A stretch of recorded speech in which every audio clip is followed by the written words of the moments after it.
Mga Mima, so for today's video nga, ito nga yung ganap ko bago nga kami umuwi ni Love galing sa trabaho. Sobrang lakas na nga mga Mima ng ulan tapos wala pang jeep na nadating kaya talagang ginabi nga kami dito ni Mahal. Abay, ganito nga mga Mima, pagka nga ganito sobrang lakas ng ulan tapos ng hangin ay napakasarap talagang humiga tapos magkulambong ng kumot.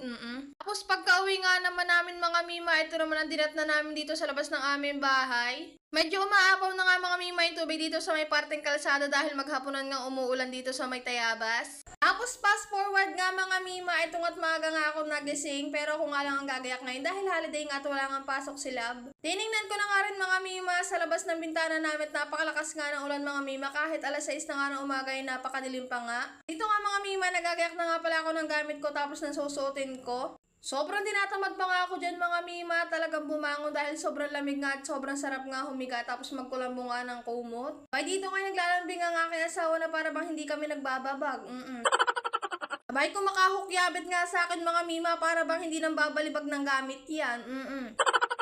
Pagkatapos ko nga lang mga Mima gumayak na mga gamit ko at susutin ko nga sa trabaho, lumabas na nga rin pala ako dito at sobrang lakas pa nga ng ulan mga Mima dito. Tapos eto nga, bago nga pala ako maligo ay nag-toothbrush na nga rin ako dahil medyo matagal-tagal nga itong gagawin ko. Dahil nung nakaraang araw nga mga Mima, nagpakabit na nga pala ako ng braces kaya may katagalan talaga ako kapag ka nagsisipilyo na ako. Tapos kailangan mo ba mga Mima, banayad nga lang yung pag-ano mo dahil medyo masakit nga sa ngipin. At eto na nga mga Mima, nang matapos nga ako pag-toothbrush, nag-mouthwash na nga ako dito dahil liligo na nga rin ako dahil medyo tanghali na nga rin dito at solo nga pala akong lalakad ngayon papunta sa trabaho dahil wala nga pasok si Love. At eto nga mga Mima, kung napapansin nyo nga medyo nahihirapan pa akong pagdiitin yung babang parte tapos itaas na parte ng aking labi. Dahil mga Mima, kapag ka nga nagdadait nga yung mga ngipin ko sa baba at taas talaga namang masakit mga Mima. Tapos mga Mima, sobrang masarap nga sa pakiramdam kapag ka nga medyo nakanganga ako dahil hindi nga nagpapanama yung mga ngipin ko sa baba at saka sa taas. Kaya na para bang gusto ko na lang laging nakanganga.